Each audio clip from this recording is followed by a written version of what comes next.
Assalamualaikum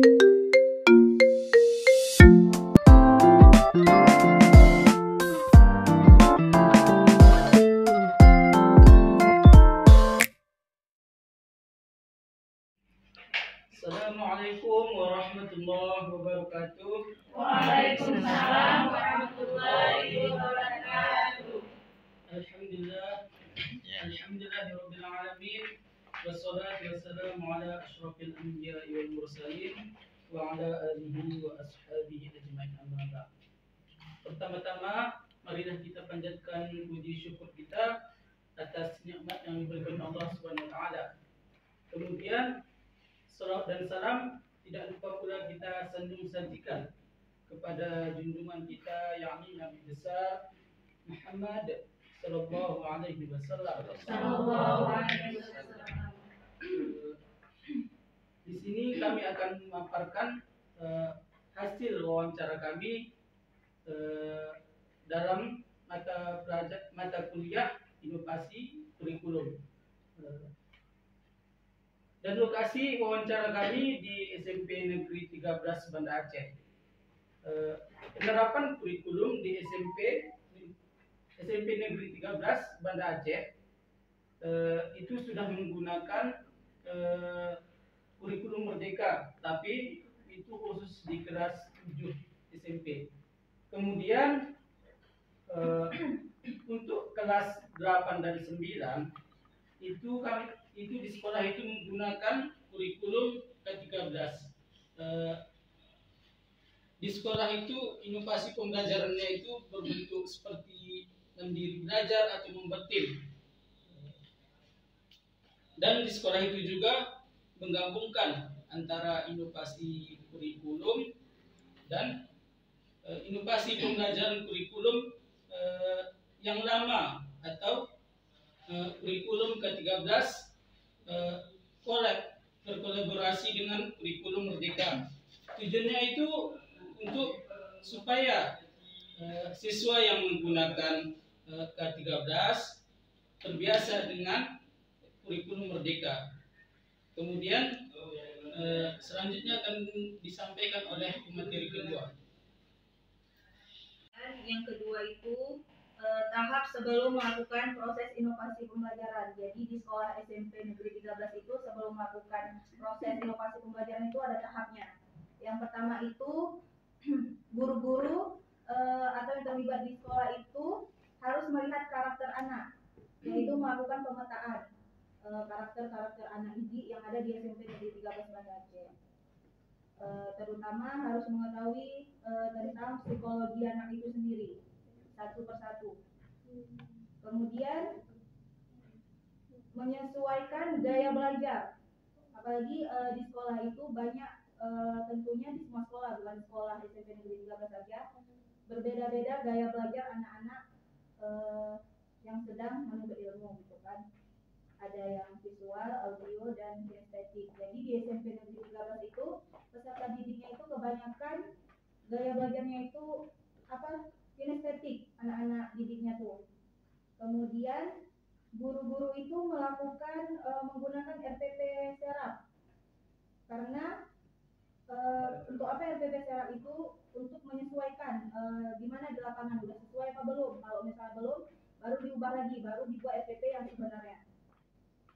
Kemudian menggunakan praktek pembelajaran lapangan dan kolaborasi model pembelajaran sesuai dengan materi yang diajarkan. Kemudian di SMP Negeri 13 itu murid-muridnya dituntut untuk lebih berpikir kritis, yaitu mereka mencari masalah sendiri dan menyelesaikan masalahnya sendiri. Kemudian di situ peserta didik juga bebas berpendapat dan berkreasi. Kemudian materi selanjutnya akan disampaikan oleh materi selanjutnya.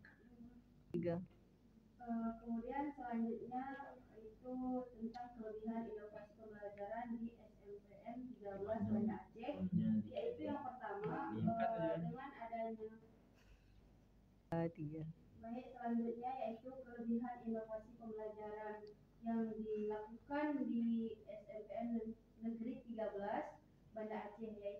pertama, karena adanya metode itu yang digunakan tadi yang disebutkan oleh pemateri yang kedua, yaitu menyenangkan dan tidak membosankan dalam belajar karena dia banyak inovasi pembelajarannya. Kemudian guru sesuai dengan perkembangan anak.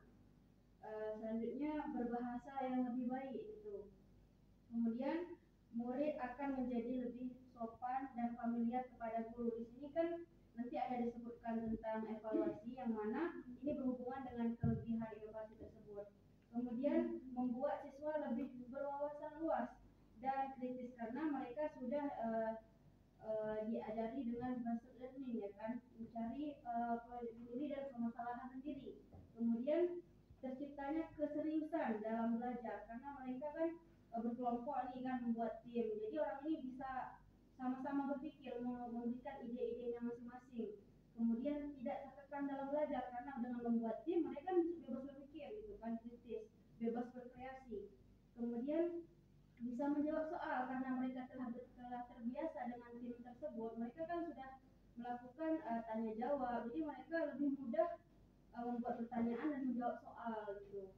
Kemudian kelebihan dari inovasi tersebut, mereka kan melakukan metode-metodenya itu, kemudian ada medianya, sarana prasarana di sana itu alhamdulillah sangat mencukupi karena adanya lab, adanya infokus, kemudian mereka itu ada fasilitas yang lengkap gitu. Kemudian kendala yang dihadapi dalam inovasi pembelajaran di SMPN 13 Banda Aceh ini adalah muridnya kadang tidak mau mencari penyelesaian masalah sendiri, makanya dibuat tim supaya mereka bisa belajar menyelesaikan masalah. Kemudian guru yang menjadi kendalanya adalah guru itu harus bisa meratakan sifat-sifat atau sikap-sikap gaya belajar anak-anak tersebut, ada yang visual, auditor, dan ada yang kinestetik. Maka itu yang menjadi kesulitan para guru untuk meratakan supaya ilmu yang disampaikan oleh gurunya itu dapat diambil dan bisa dicerna oleh murid-murid yang ada di SMP Negeri 13 Banda Aceh.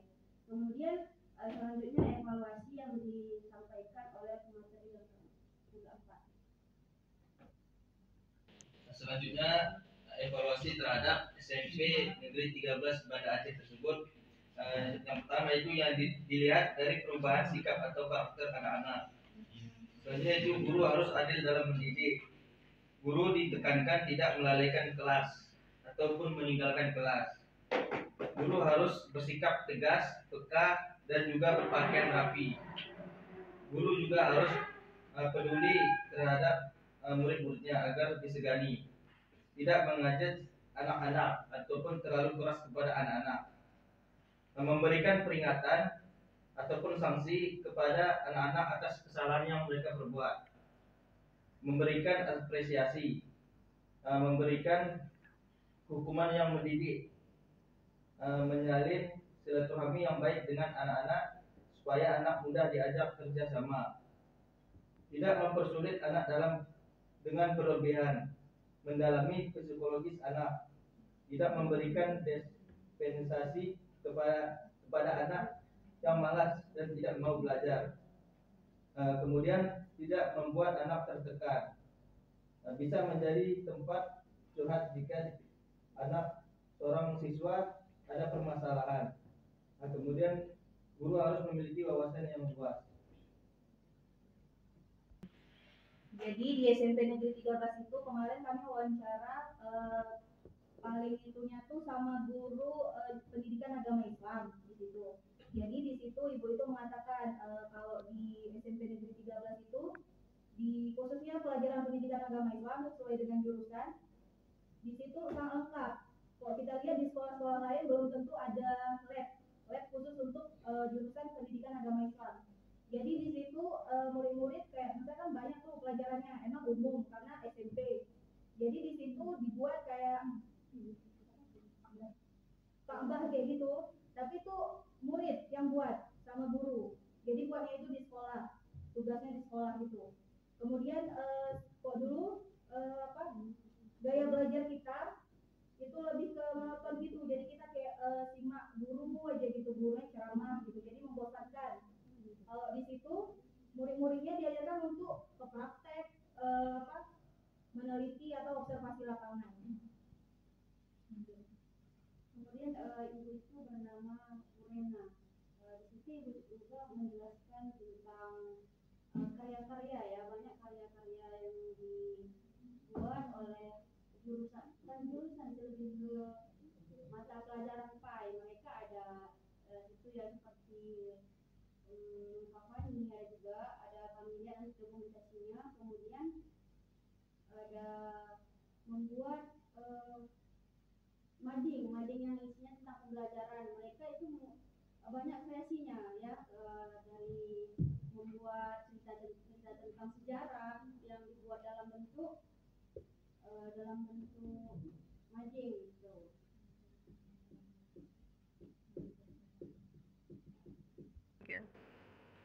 Baik, cukup sekian dari pemaparan kami. Apabila ada pertanyaan atau yang kurang dimengerti atau yang ingin dipertanyakan, kami persilahkan.